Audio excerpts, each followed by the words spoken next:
So the plan today is just to go through the questions that you came across in that week 3 mini assessment that we did a few days back. You'll notice that in line with the advice that I've been giving you for a few weeks now, I'm going to be producing diagrams for the majority of the questions that we go through. I think question 1's the only one I'm not going to do that for. But the diagram really lets me know what region I should expect to work with. It lets me get a bit of an idea about what size probability I might get, so I can do a sense check on my answers. And obviously it just depicts the distribution in the first place, in the fact that it is a normal distribution. It has its symmetry and its bell shape, as you would expect every time for the normal distribution.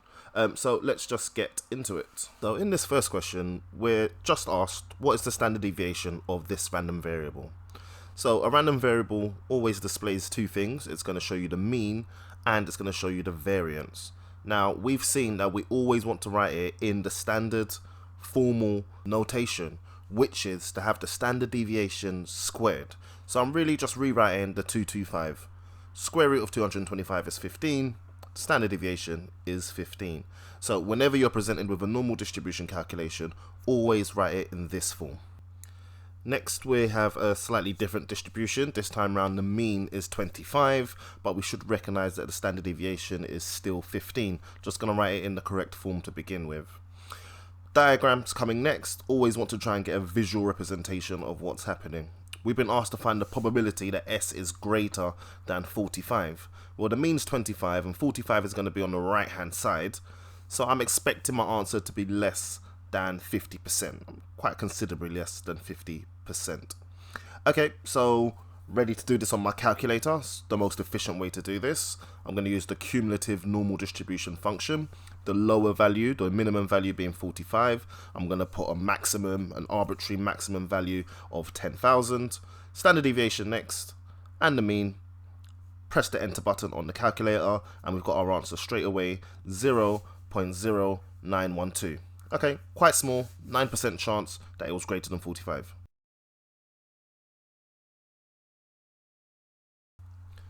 We have a follow-on question here using the same distribution, but I'm going to use a separate diagram. You should be getting quite fast at these. It shouldn't take more than like 5 to 10 seconds just to produce something that can be infinitely useful in all your calculations. Okay, so this time round we were trying to find a double-sided probability or a double-sided inequality in between 30 and 60. Going to represent this on the diagram. 30 and 60 are both on the right-hand side. This small sliver of a shaded area. So on the calculator, the minimum is 30, maximum 60, standard deviation, the mean value, press enter, and we should get our answer. In this case, 0.3596. Okay, so here in question 4, we've been told that we're using the standard normal distribution, so instantly we should know that our mean is 0 and our standard deviation is 1. So I'm just going to write that out at the beginning to make sure that I'm clear on that and I'm using that correctly. Obviously, I'm going to follow that with a diagram. I've been told to try and find an unknown value A if I know the probability that Z is less than A is 0.9082. Okay, this I could look up in the tables, but once again our calculators are so powerful that I'm just going to make use of the inverse function and find the inverse normal for a probability on the left hand side being 0.9082. Let me just shade this in quickly. So I want the probability on the left to be 0.9082. The standard deviation is 1 and the mean is going to be 0. Alright, plug all of that in. Press equals, and we get a value for A, which is 1.3298, which is 1.33 to 2 decimal places, and usually our Z scores we're happy to have to 2 decimal places. So we have a similar type of question here. We're once again working with the standardized distribution, mean 0, standard deviation 1, and I'm just going to draw a little diagram with 0 in the middle. We've been told that the probability of being above a specific Z value is 0.025, and we want to know what that Z value is. Okay, I'm ready to use my calculator again, but you once again got to be really careful that you know we need the probability to the left, the probability less than or equals to. Let's put this on the diagram. If I have 0.025 above this unknown value, well, I have 0.975 below. So using the inverse function with the 0.975, our standard deviation, and then our mean. Hit the enter button quickly, and we get a z-score of 1.96. Here in question 6, we've been given a distribution where we know that the mean is 80 and the standard deviation is 4. So this is the distribution of scores that a class get. We've been told that only the top 2.5% are going to get an A star. Can we find out what score would be an A star? What is the unknown score that would achieve an A star? Okay, since this is linked to the previous question, I realize that the z-score we got in the previous question, the 1.96, is going to be linked to this unknown A star grade boundary. So I'm going to use the standardization formula, which links z-scores and real-world values, and I'm just going to substitute in the values that we know. We know the mean, we know the standard deviation, and we obviously know the z-score. Doing some rearranging from here, I realize that the A star score is going to be 87.84.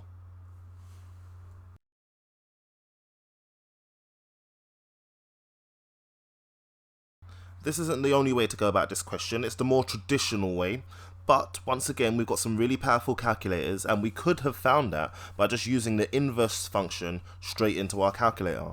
We're trying to find a real world value where the probability on the left is known, the standard deviation is known, and the mean is known. So I could have used the inverse function and got the same answer. Okay, 87.84 to 2 decimal places. If you notice, we have a little bit more accuracy because we haven't rounded the z-score in the first place. The calculator's just found our answer with maximum accuracy. Okay, so here in question 7, we've been asked to find the standard deviation of this distribution. We know that the mean is 25, standard deviation is unknown. We're going to go ahead and try to make use of the standardization formula, which we should always use when we have any unknown parameters. Okay, let me just get the diagram in. I've also been told that the probability that D is less than 24.63 is going to be 15%. So this is going to be really useful for us to even get started. I would like to know what z-score is connected to having 15% below it. So I'm going to go ahead and use the inverse function on my calculator to generate that z-score. Some people want to look at the tables for z-scores, but your calculator will do all of that for you. And the tables are limited to specific values. Get used to using your calculator and you can do just about everything you could do in the tables. Okay, so we've got a z-score, which is negative 1.04, and I'm just going to do some substitution into the standardization formula.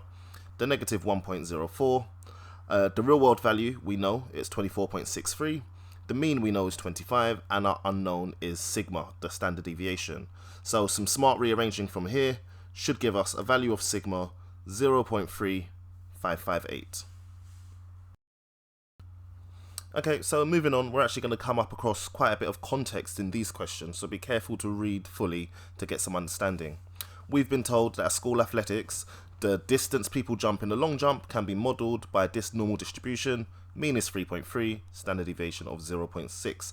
We've been asked to find the proportion, or at least an estimate for the proportion, who jump less than 2.5, so really low distances. So probably it's less than 2.5, there's actually quite a standard calculation for us to do. We're going to use the normal cumulative distribution function. The lower limit we're going to set arbitrarily for negative 1000. 2.5 is the maximum value we're interested in. Standard deviation of 0.6 and a mean of 3.3. Punch it into the calculator, we get 0.0912. So that's 9.12%. The decimal is correct as it is and you'll get full marks for that. I just like to always represent proportion as a percentage, especially when the question is in context. If it was just mathematical, I'll probably be happy with a decimal, but because there's context to it, percentage is what I'll go for. Okay, so we're carrying on with the same context, which means we actually still have the same distribution right now. I'm just going to rewrite that. Definitely get yourself in the habit of writing the distributions. You want it to be muscle memory and easy to do rather than a chore.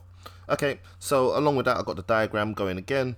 We've been told that 40% of people are going to qualify for the second jump, only the top 40%. So what distance would they need to jump? What estimate will we have for the distance they need to jump?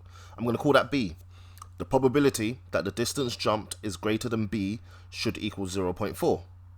From there, I should be able to find this unknown real world value by using the inverse distribution function once again. So the probability on the left is going to be 60%, standard deviation of 0.6, and the mean of 3.3. All into the calculator. We need a distance of 3.452 meters to qualify for the second jump. Okay, so here in question 10, we've been told to estimate the median distance achieved in that first jump by anyone who qualifies for the second jump. So, from those 40% who jumped the furthest, what would be the median distance? A little bit of synthesis here, a little bit of combining your understanding of different topics. Well, the median is the middle. So the median of those 40% is going to be right in the middle, and that value has 20% above it. So of everyone who qualifies, the top 20%, if I can find that value, that's the median of the qualifiers. So we're going to use the inverse function once again, 80% below, standard deviation of 0.6, and the mean of 3.3. This question was tricky, and it is because it's non-typical. It's really asking you to try and combine your basic understanding of the median with your actual understanding of the context of this question. And the context so far, we knew those top 40% are the athletes who qualified for the second jump. Okay, be creative, make sure that you're putting things together in a way that makes sense to the question and also to the mathematics that you're using. Okay, so in the final part of this question, we're told that the two jumps that the athletes take are independent of each other. We'll come back to that. And they follow the same normal distribution we've been using so far. Students who jump a distance greater than 4.1 meters in their second jump receive a certificate. Alright, find the probability that they're going to receive a certificate. We already know you can only do a second jump if you qualify in the first place. And then, apparently you need to jump further than 4.1 to get a certificate. They're independent, which means the probability of one multiplied by the probability of the other is the probability of both of them actually occurring.